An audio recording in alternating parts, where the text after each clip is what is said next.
우리 보면 성경 중에서 마가복음은 이적으로 가득 차 있습니다. 병 고치신 일, 귀신을 내쫓으신 일, 5천 명을 먹이신 일 등 마가복음에는 특별히 이적으로 가득 차 있어서 어떤 의미에서는 마가복음 전부가 기적 이야기라고 해도 과언이 아닙니다. 그래서 이적을 통해서 하나님은 계시적으로 말씀하십니다. 우리는 그 사건에 나타나는 말 없는 말을 들을 줄 알아야 하며 사건 속에서 세밀하게 보여주시는 그 계시의 뜻을 헤아릴 줄 알아야 하겠습니다. 예수님의 이적은 하나의 초자연적인 사건이라는 데에만 의미가 있는 것이 아닙니다. 문제는 하나님의 능력이라는 것이죠. 뿐만 아니라 더욱 중요한 것은 이것이 표적이라고 하는 사실입니다. 말씀을 드렸죠. 이적, 표적 이런 것을 구분할 수 있으셔야 됩니다. 표적은 계시적인 사건입니다. 이 사건을 통해서 그 안에 의미가 있고 말씀하신 요한의 메시지가 특별히 있는 거죠. 이 사건 속에 심오하고 개별적이며 현실적이고 가장 효과적인 주님의 말씀이 계시되어 있다는 것입니다. 그래서 예수님이 말씀하신 것만 말씀이 아니라 이렇게 주님께서 행하신 이 이적 이런 모습들을 보면서 거기서 하나님의 특별한 메시지가 있는 것을 우리는 찾아낼 수 있어야 됩니다. 그래서 모름지기 우리는 이 말씀을 읽을 줄 알아야 됩니다. 말씀을 읽을 줄 알아야 됩니다. 그리고 들을 줄 알아야 됩니다. 그 말씀을 깨달아서 오늘 나에게 주시는 말씀으로 소화할 수 있어야 합니다. 본문 말씀을 보면 베드로의 장로의 열병을 치료하는 사건이 나옵니다. 아주 3절, 3절밖에 없는 아주 간단한 본문 말씀은 아주 간단한 이야기이지만 깊이 상고해 보면요 중요한 몇 가지 특징이 여기서 발견될 수 있습니다. 첫째로 이 이적은 안식일에 이루어졌습니다. 안식일. 그것은 보통 날이 아닙니다. 자, 29절을 보십시오. 회당에서 나와 곧 야고보와 요한과 함께 시몬과 베드로의 집에 들어가시니 라고 말씀하고 있습니다. 야고보와 요한과 함께 시몬과 안드레의 집에 들어가시니. 자, 이날 회당에서 지난주에 여러분 좀 기억하신다면 이날 회당에서 예수님이 하신 일을 우리는 알고 있습니다. 그렇죠? 가버나움 회당에서 하나님의 말씀을 가르치시는데 귀신 들린 사람이 소리를 지르며 떠들어대자 예수님이 잠잠하라고 꾸짖어서 귀신을 내쫓으십니다. 기억나시죠?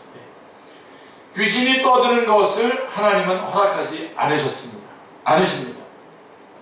그런데 그 권능 앞에서 이 사람이 조용하게 있을 수도 있었습니다. 그런데 부득불 하나님의 이 권세 앞에, 권위 앞에, 능력 앞에서 자기의 본색을 노출시킬 수밖에 없었던 것입니다. 우리 운동을 하다 보면 잘한다는 사람이 있어서 잘하는 줄 알았더니 아주 잘하는 사람하고 같이 해보니까 아주 잘하지 않는 게 드러나는 경우가 있습니다. 거짓말로 이렇게 웅크리고 있고 숨기고 있었지만 주님의 권능이 나타나자 엑소스야 권능이 나타나자 부득불 자기의 본색을 노출시킬 수밖에 없었던 것입니다. 말씀으로 말씀하시고 귀신을 내쫓는 이적을 통해서 말씀하신 사건이었습니다. 그 다음에 회당에서 나와 그래서 그런 일이 있은 다음에 바로 회당에서 나와서 지금 시몬의 집, 베드로의 집으로 가신 것입니다. 여기서도 예수님은 행적을 통하여 말씀하십니다. 이 말씀의 뜻을 잘 생각해 보아야 합니다. 가끔 우리는 안식일을 어떻게 하면 거룩하게 지키는 것입니까? 라고 자, 오늘 우리식으로 한다면 주일을 어떻게 지키는 것이 거룩하게 지키는 것입니까? 라고 질문을 합니다. 참 고민이죠. 예. 이것도 하지 말라 저것도 하지 말라 하니 꽤나 문제가 많습니다. 예. 얼마 전까지만 해도 우리도 안식일을 거룩하게 지켰던 흔적을 볼 수가 있습니다. 우리 한국교회만 보더라도요. 지금은 뭐 정말 다 무너졌습니다만, 여러분 농번기가 얼마나 바쁩니까? 저는 뭐 이걸 실감을 해본 적은 없습니다만은 정말 뭐 엄청 바쁜 거 아닙니까? 일손이 부족하고 말이야. 자, 그런데도 모내기를 하건 추수를 하건 아무리 바빠도 주일날은 절대로 일하지 않았습니다. 심지어는 소도 빌려주지 않았습니다. 옆집에서 일할까봐, 빌려가가지고 일할까봐. 그리고 소도 안식일을 지켜야 되니까 말입니다. 그러기 위해서는 다른 날, 그 주일날 안 하려고 다른 날 열심히 합니다. 이영란 집사님 왔으면 좋겠는데, 예배가 참 중요한데 좀 오시라고 좀 하십시오.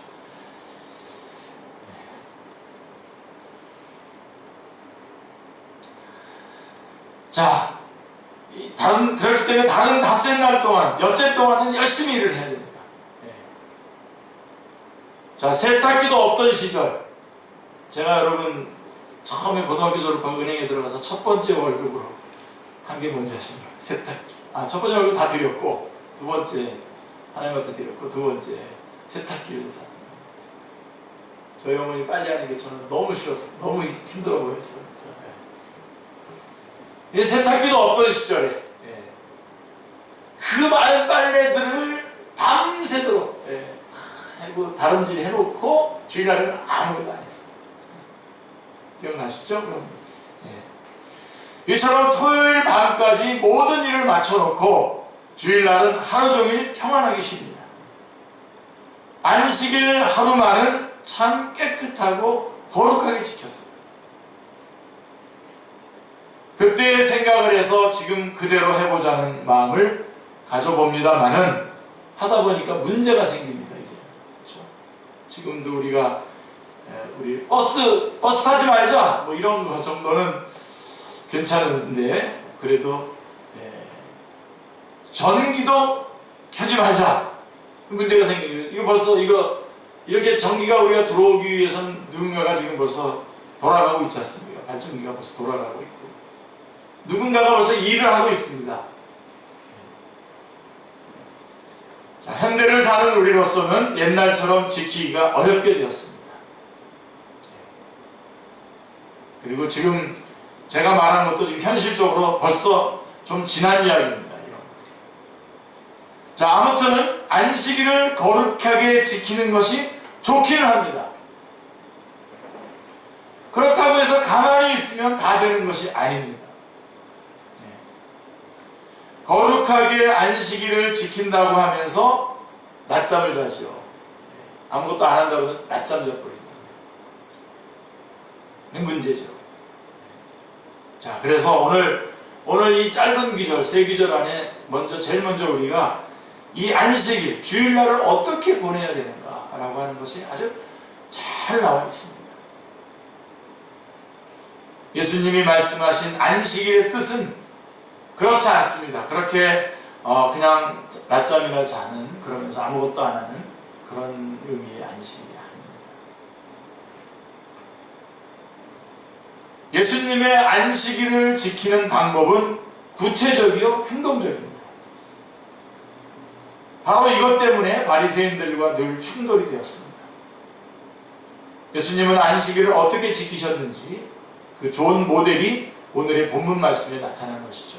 자, 일단 예수님은 안식일날 제자의 집에 방문을 했습니다. 매우 중요한 일입니다. 주일날에 교회에 나왔다가 곧장 자기 집으로 돌아가는 것은 별로 좋지 않습니다.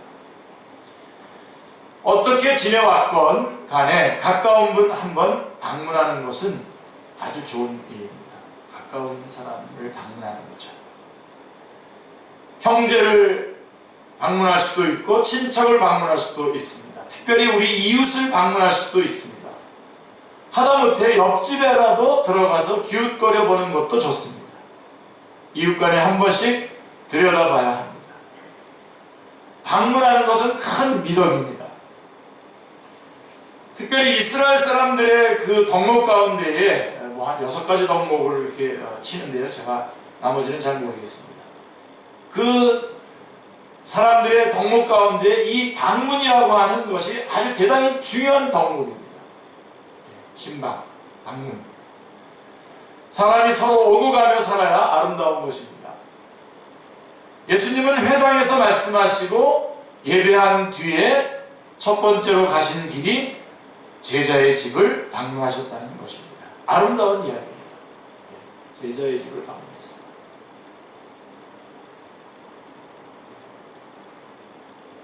그 다음에 예수님은 어려움을 당한 자를 방문하셨어요. 안식일날.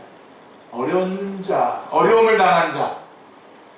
주일날 환자를 방문하거나 어떤 필요를 가지고 있는 사람을 방문하며 위로하는 일. 하나님의 말씀을 듣고 집에 가서 다시 서로 주고받으며 성도의 교제를 나누는 일은 참 좋은 일입니다. 요한복음 5장 1절 이하를 보시면 예수님은 안식일에 베데스다 연못에 가셨습니다. 찾아가셨죠. 모든 사람이 다 자기 나름대로 경건한 형식을 가지고 안식일을 보내는데 유독 예수님만은 제자들을 수행시키지 않은 채 이 예루살렘 성 안에서 가장 외로운 자가 누구일까? 가장 사랑을 필요로 하는 자가 누구일까를 생각하시며 그를 찾아갔던 것입니다. 그가 바로 베데스다 연못가에 있는 38년 된 환자입니다. 38년이나 되었습니다.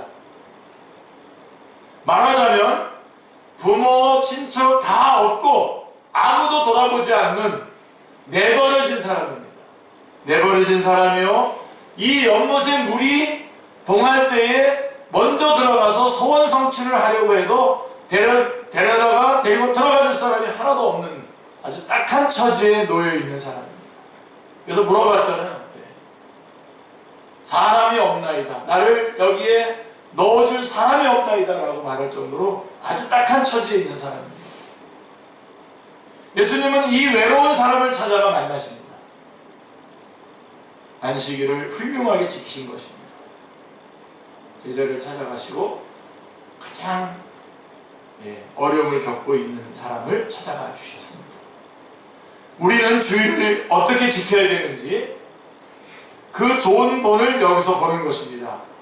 우리는 마땅히 이 본을 따라야 할 것입니다.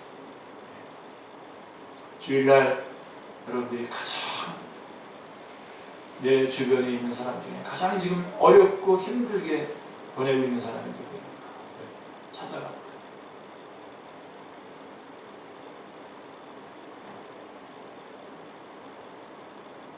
그리고 예수님은 병을 고치셨습니다.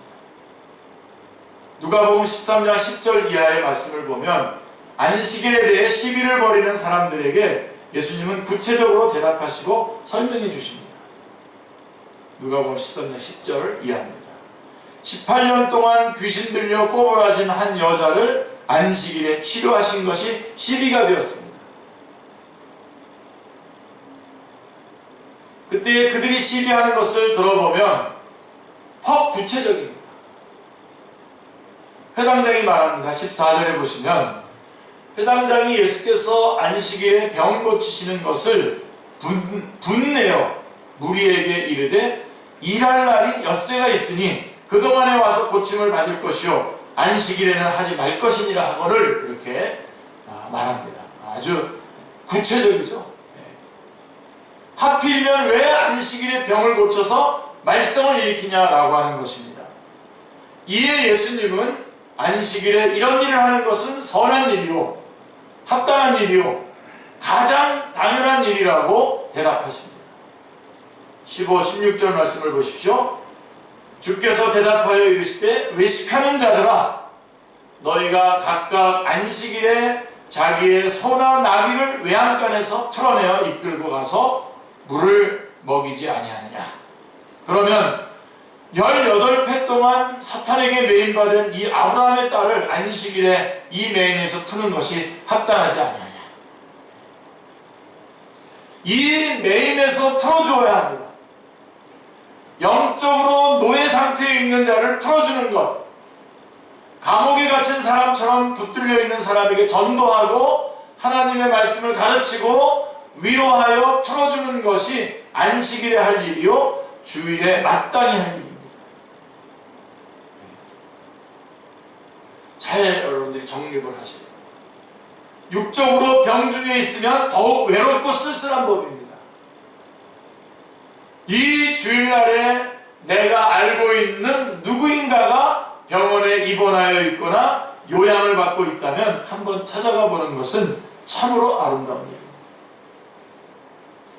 가난한 사람을 돌보는 것도 아름다운 일입니다.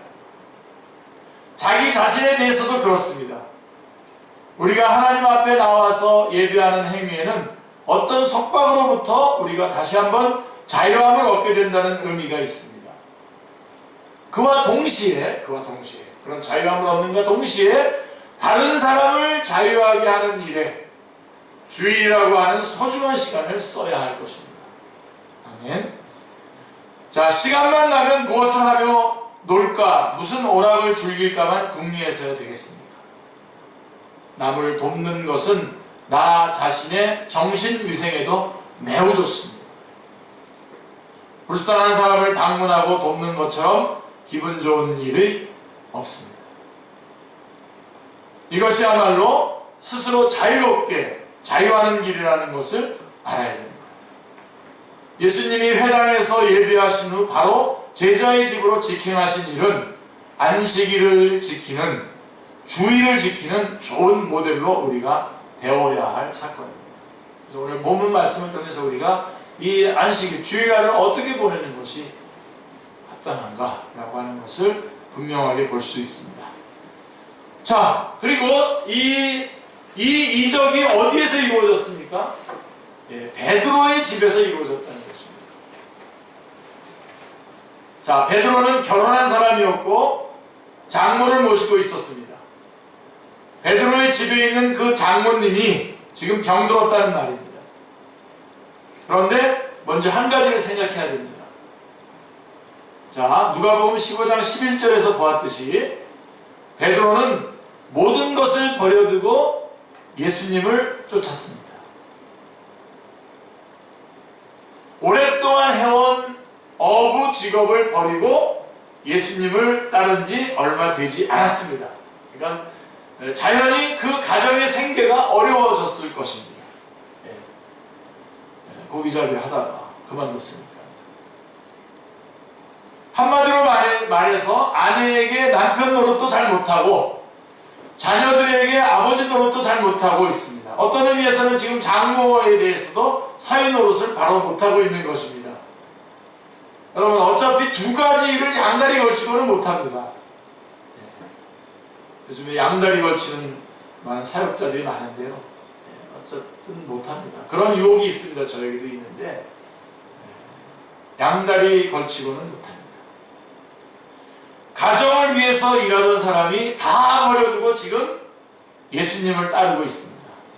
부득불 가정일에 소홀해질 수밖에 없습니다.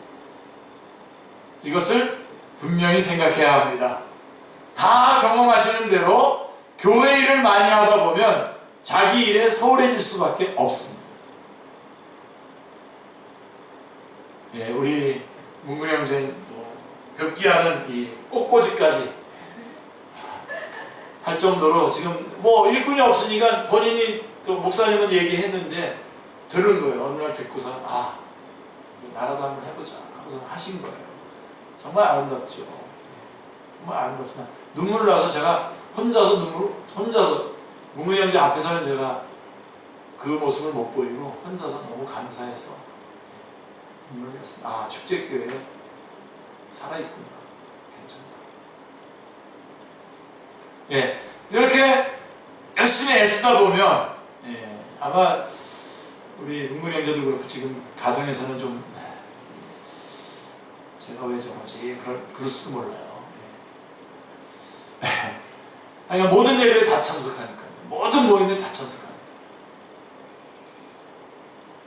그리고 이런저런 일들 우리 교회 집사님들이 해야 될 일들 다 하고 있는 거죠.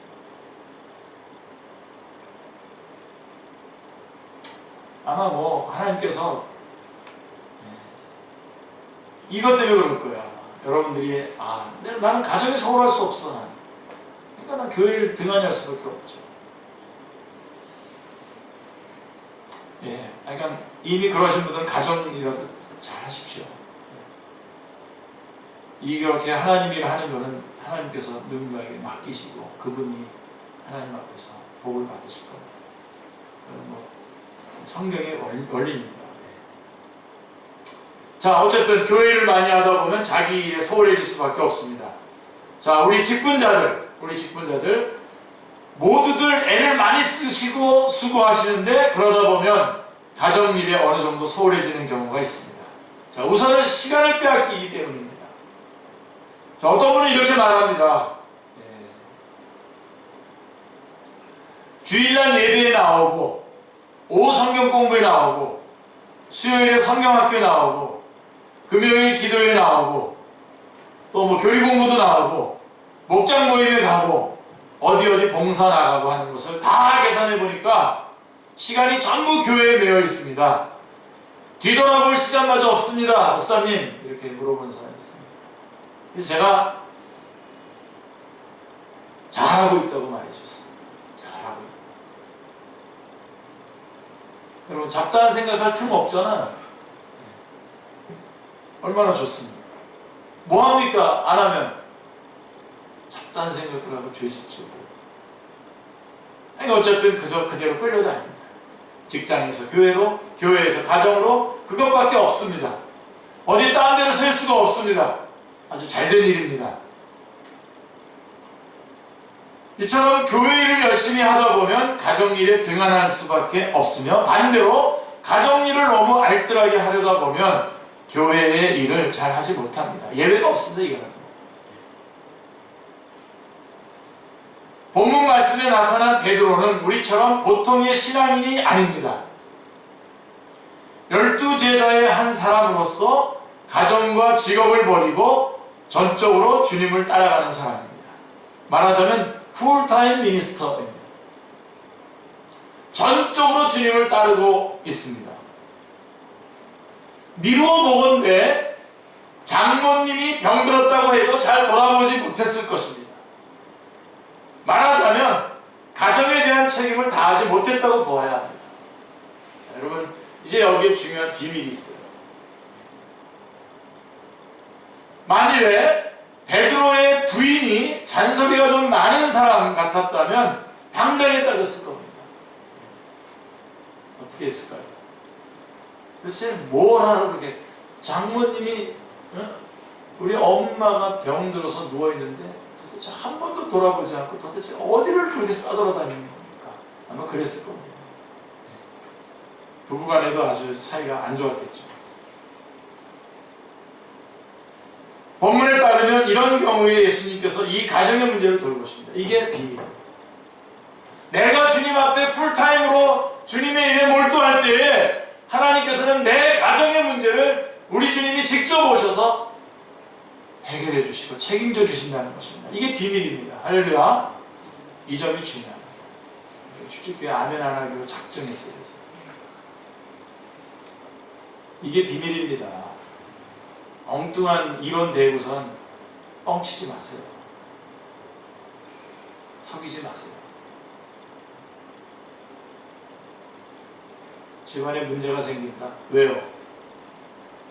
하나님의 일 제대로 안 하니까. 무당등이 하는 얘기를 제가 하게 됐는데요.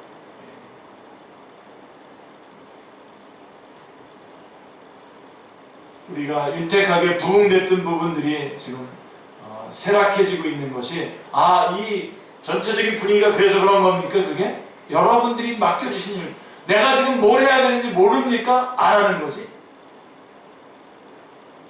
근데 여기에 오늘 우리 주님께서 우리 축제교회에 주시는 말씀이 바로 그겁니다. 축제교회 주시는 말씀 바로 너가 하나님의 일에 충성하라. 그게 여러분 마태복음 6장의 얘기 아니에요. 너희는 먼저 그의 나라와 그 의를 구하라. 그리하면 이 모든 것은 너에게 더하시리라. 우리 주님께서 이렇게 베드로가 풀타임으로 주님의 일에 몰두하고 가정을 돌볼 수 없게 되자 주님께서 직접 찾아오셔서 가정의 가장 중요한 문제인 그 병든 장모를 고쳐주십니다.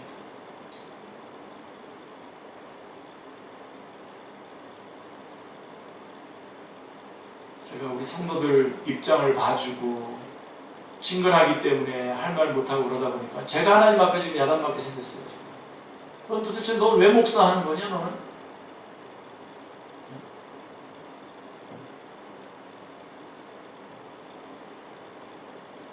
그럼 너 왜 사람들한테 그렇게 아부하는 거야? 할 말도 못하고.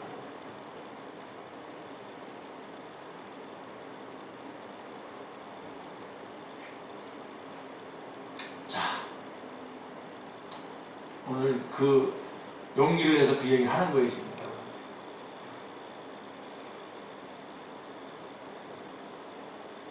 그러니까 두세 사람이 모이기만 해도 주님께서 함께 하신다고 했으니까.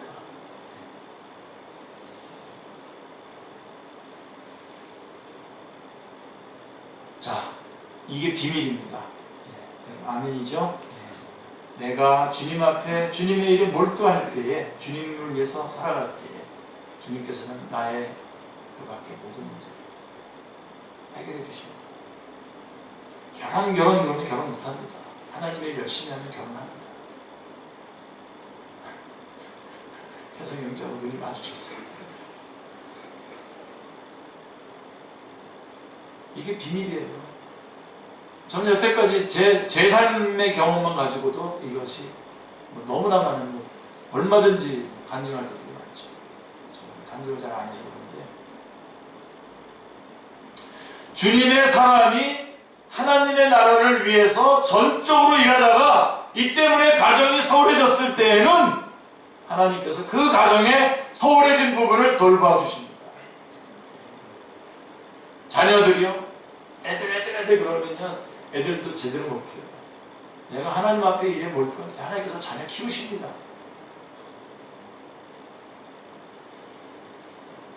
이것을 알고 있어야 됩니다. 전적으로 헌신할 때에 그 가정을 돌봐주십니다. 반대로 생각하면 이것을 반대로, 반대까지 제가 반대까지 보여줄 필요가 있을까 합니다만은 혹시나 이해를 못할 사람이 있을까 봐. 자, 만일에 가정을 너무나 사랑한 나머지 가정에 충실하기 위하여 내가 당연히 해야 할 교회 일에 태만하였다고 해봅시다. 교회를 위하여 분명히 수고하고 봉사해야 할 일까지도 거절했다고 한다면 그 가정이 무사할 수 없습니다. 그 가정이 유지될 수 없습니다. 하나님의 일하는 것을 나의 일이 아닌 것처럼 생각하기가 쉽지만은 그렇지 않습니다. 한번 되돌아보면 하나님의 일을 함으로써 하나님이 우리의 일을 대신해 주신다는 것을 알 수가 있습니다. 이 사실을 잊지 말아요. 재정도 똑같습니다. 재정도 이 원칙대로 적용하시면 됩니다. 내가 내 재정을 하나님을 위해서 쓰게 되면 하나님께서 내가 필요로 하는 재정들을 얼마든지 채워주십니다. 뭐 재정 원칙 무슨 세미나도 하고 그러는데 다 합쳐서 한마디로 얘기하면 이겁니다. 내가 주님을 위해서, 나의 재정을 주님을 위해서 사용하게 되면 주님께서 내 필요한 모든 재정을 주님께서 채워주십니다. 내가 하나님의 나라 일을 위하여, 여러분 그것 때문에 구원받은 거 아니에요? 다른 목적이 있습니까? 구원받은 목적이? 하나님의 나라 확장을 위하여 구원받았습니다. 그렇죠? 그리고 교회는 그것을 효과적으로 같이 감당해 나가는 그런 모임입니다. 열심히 이 일을 합니다. 이게 중요한 원리입니다. 중요한 원리. 마가복음 10장 29절 30절 말씀을 보시길 바랍니다.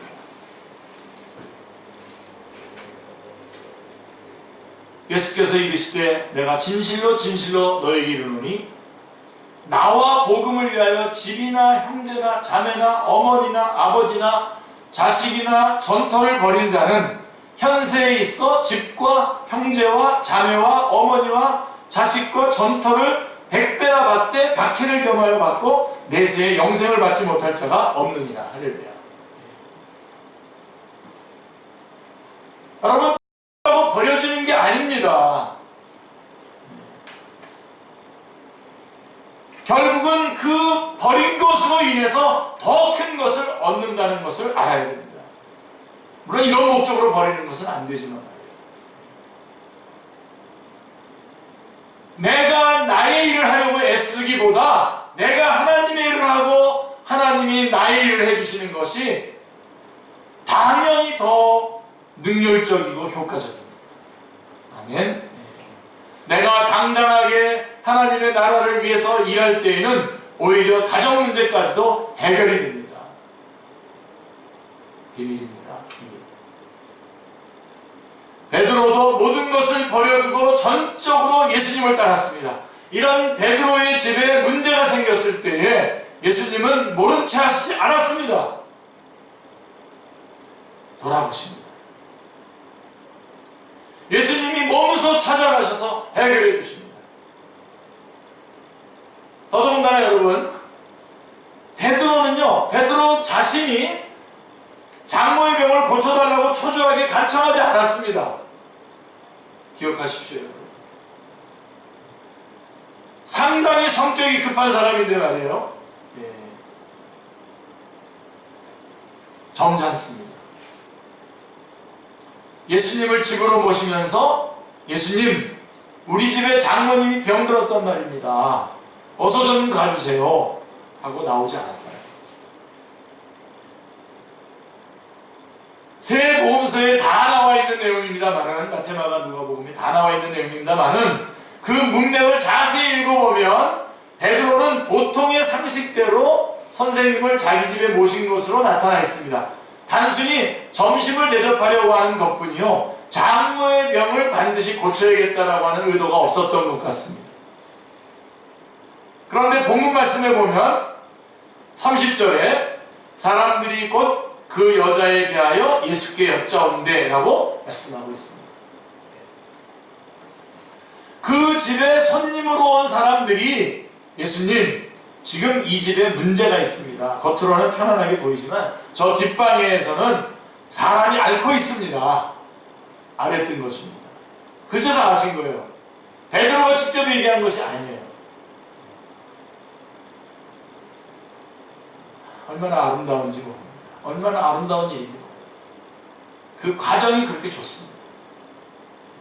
우리 신앙이 이 정도 성숙한 신앙이 됐으면 좋겠습니다. 한편으로 생각해보면 예수님이 이 사실을 미리 알고 계셨던 것 같습니다. 비록 방문하지는 않으셨어도 짐작은 하고 있었습니다. 베드로의 입에서는 나오지 않는 이야기입니다. 다만 사람들이 알았습니다. 알려준 거예요. 베드로가 이야기를 하지 않았지만 예수님은 그 집의 문제를 해결해 주시려고 오셨습니다. 할렐루야. 이겁니다.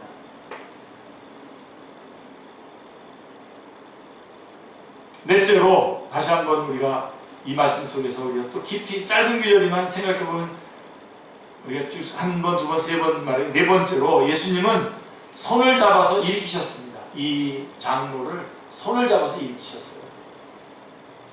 손을 잡아 일으킨다는 말은 움켜쥔다는 뜻입니다. 움켜쥔다는 뜻. 잡는다고 하면 가만히 붙드는 것이 아니라 힘있게 꽉 움켜쥐는 것입니다. 원문의 뜻대로 하면 확 잡아채는 거예요. 확 잡아채는 거예요. 벌떡 일으키시는 것입니다. 자, 여러분 여기서 한번 또 하나만 더 생각하고 오늘 말씀 마쳤으면 좋겠어요. 왜 말씀으로 하시지 않고 이렇게 하시는 겁니까? 왜 손으로 잡아채는 겁니까? 왜 말씀으로 하지 않고? 네. 전에는 그런 적도 있잖아요. 달리다 굼, 소녀야 일어나 하고서 그냥 말로 했잖아요. 말씀으로 하실 수도 있었는데 왜 이 시점에서는 이렇게 행동을 하시는 겁니까? 자, 여러분들이 이제 이런 때에 성경을 읽을 때 상황을 파악하는 방법을 여러분들이 확인하셔야 됩니다. 예수님은 장모, 베드로의 장모의 손을 움켜쥐고는 낚아채므로써 벌떡 일어나게 하십니다. 깊이 생각해야 될 문제입니다. 누가복음 4장 38절에 보면, 마태마가 누가복음에 다 나와 있지만 누가복음은 여러분 누가가 의사잖아요, 그렇죠? 의사라서 이런 것들에 대해서 좀 더 잘하는데, 누가복음 4장 38절에 보면 시몬의 장모가 중한 열병을 앓고 있는지라 라고 되어 있습니다.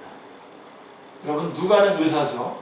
의사의 입장에서 좀 더 확실한 병명을 쓰겠습니다. 중한 열병, 그냥 열병이 아니라 중한 열병을 앓고 있었다는 겁니다. 저도 이거 알아봤거든요. 우리 지금 선교사님도 지금 이 병을 앓다가 선교지에서 나오신 거 아니에요? 이거 고치고 나왔는데 지금 다른 부분에 지금 그래서 지금 입원해 계신데요. 중한 열병, 이 열이라는 게 이게 그러니까 우리 본문에는, 마가복음 본문에는 단지 열병이라고 했습니다만 여기서는 중한 열병이라고 합니다. 요새 말로 해서는 장티푸스와 같은 병입니다. 저도 장티푸스라고 판정을 받아서 처음에는 판정받아서 입원했었거든요. 아주 어렸을 때, 25살 때. 근데 나중에 태어날 때는 이제 무슨 병을 앓았냐 그렇게 물어봤더니 이름이 불명열, 이름이 없는 열이 나는 병을 앓았다고 이렇게 말해주는데, 하여간 이 열이 난다는 건 굉장히 힘듭니다, 여러분. 아시면 이게 혹시 경험해 보신 분 알겠지만 정말 힘듭니다. 대단히 심한 열병이 있었다. 열이 굉장히 높았다는 겁니다.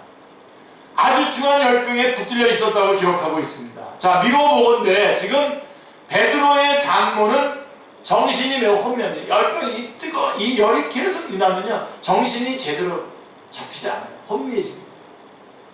정신이 오락가락해서 누가 예수님이고 누가 베드로인지 알아보지를 못합니다. 고열 때문에 그 정도로 정신이 혼미한 가운데 있었다는 것을 전제하여야 합니다. 그런 거로 예수님께서 손을 잡아서 낚아챈 겁니다. 예수님은 일어나라고 허령하셔도 일어날 수가 없는 것입니다.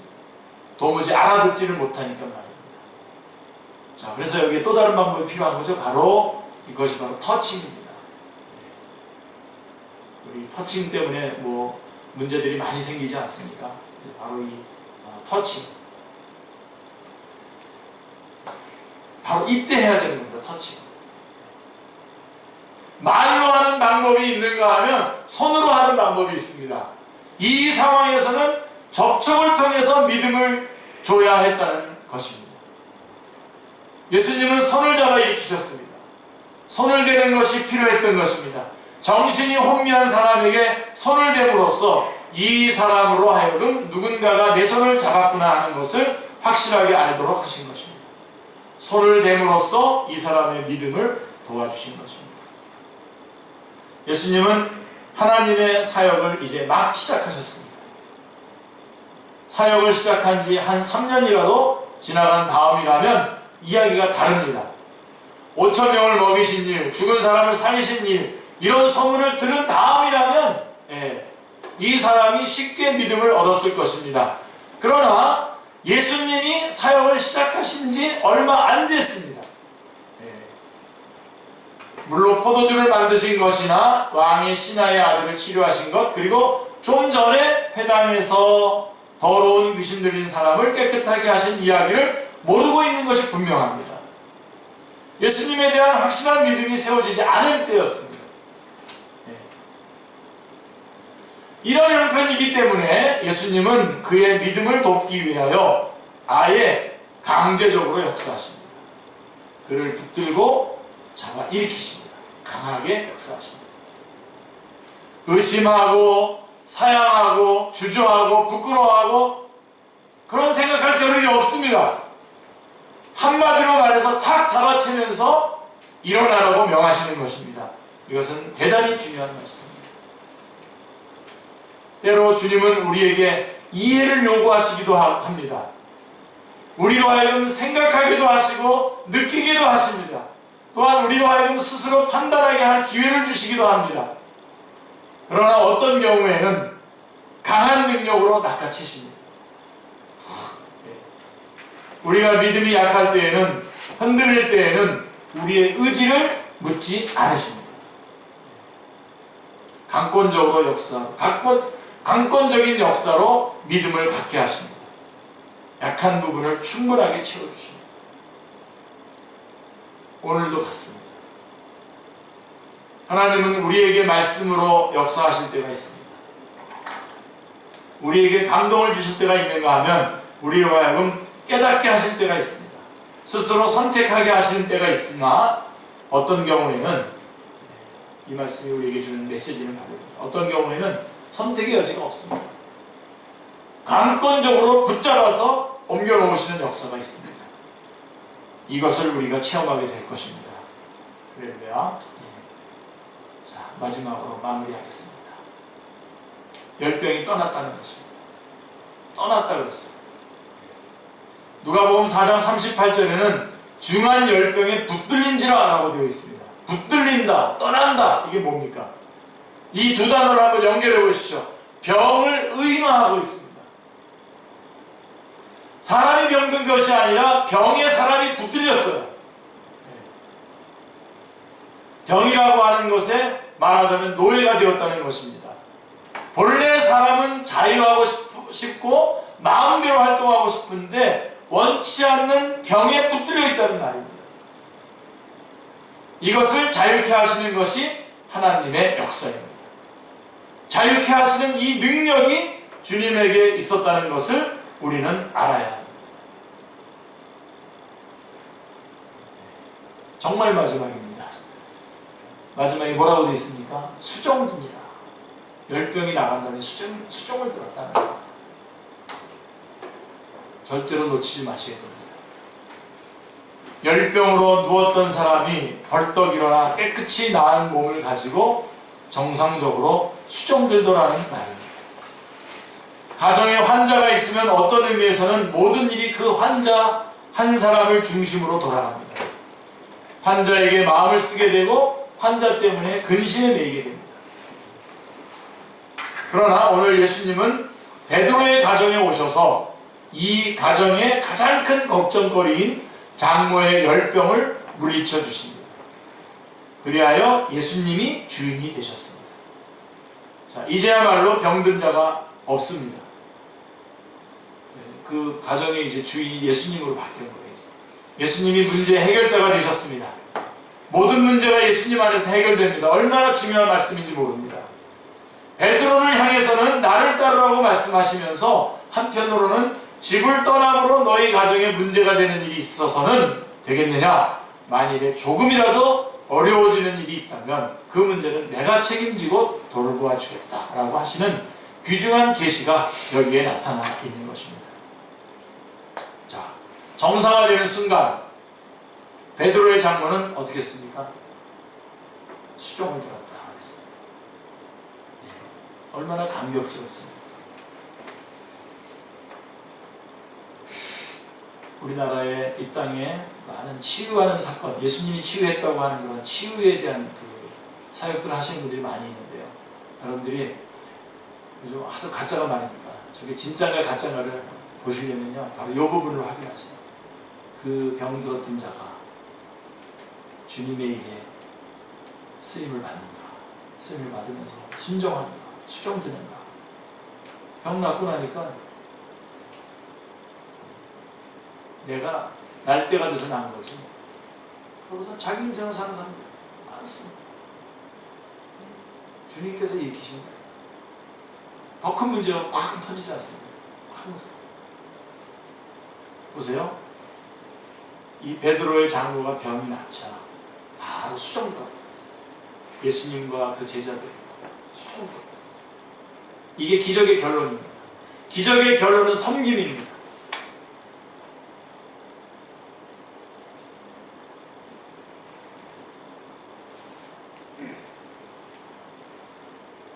병든 자리에서 일어나는 것이 다가 아니다. 병든 것이 낫는 게 다가 아니라 나아서 뭘 하겠냐는 겁니다. 네? 뭘 하겠냐 이거예요. 우리는 병 낫는 것만 자꾸만 얘기하잖아요.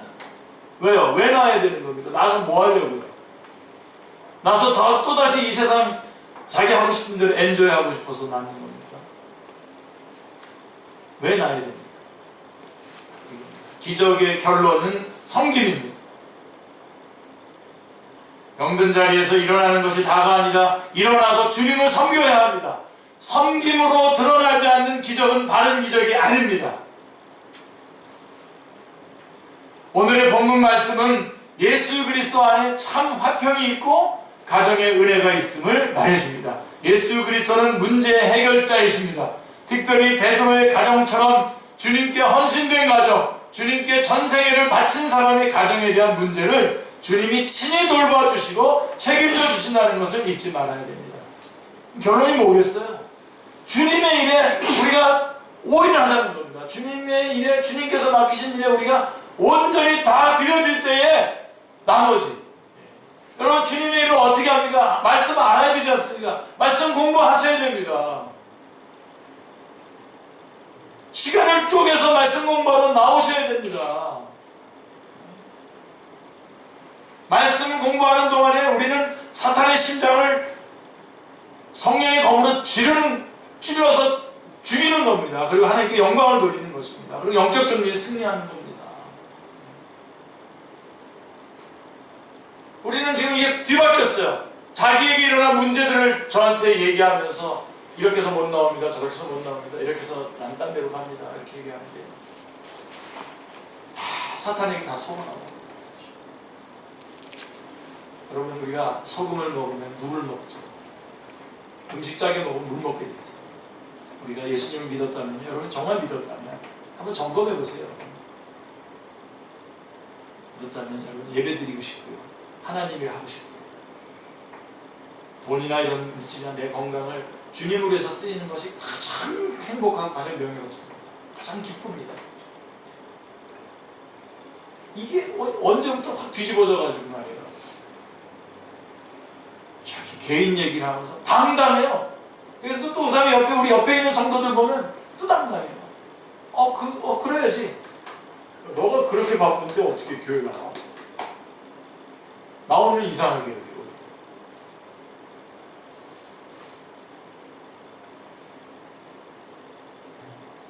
예배와 주께서 맡기신 일, 주께서 맡기신 이 화목하라고 하는 이 소중한 화목의 직분, 주님 오시는 날까지 우리가 생명을 다해 전할 때, 이 얘기까지 할 필요도 없어요. 사실은 이 모든 일, 여러분의 가정에, 여러분의 앞날에 무슨 시장과 직장 이런 얘기를 다 우선권을 놓치고 있는 겁니다. 우리 세미나, 우리 교회들 요새 보니까 다 세미나가 저거예요. 직장 어떻게 하면 그리스도인이 직장을 어떻게 얻을 수 있는, 그리스도인끼리 어떻게 네트워크 해가지고 직장을 잘 얻게 해줄 수 있냐, 이런 건데요. 성경을 잘못 봐도 한참 잘못 봅니다. 하나님의 일에 내가 올인할 때, 나에게 맡겨주신 일을 올인할 때 하나님께서 그것이 필요한 물질, 그렇게 살아가기 위해서 필요한 물질을 주시기 위해서 직장을 주신 것이고, 안정되게 그 일을 하도록 주님께서 가정을 주신 것이고, 그러다가 어떤 사람들은 아예 풀타임으로 부르셔서 선교지로 보내실 것이고, 그런 거죠. 축제교회, 저는 결코 적은 교회라고 보지 않습니다. 특별히 꽃꽂이를 보면서 제가 마음에 확신을 했어요. 다 할 수 있는 거예요. 내 생각으로는 우리 찬양소에서는 공주에서 올라올 수도 있을 것 같아요. 주중에. 왜 못 와? 아니면 서울로 옮기든지. 네, 오늘 기도하겠습니다.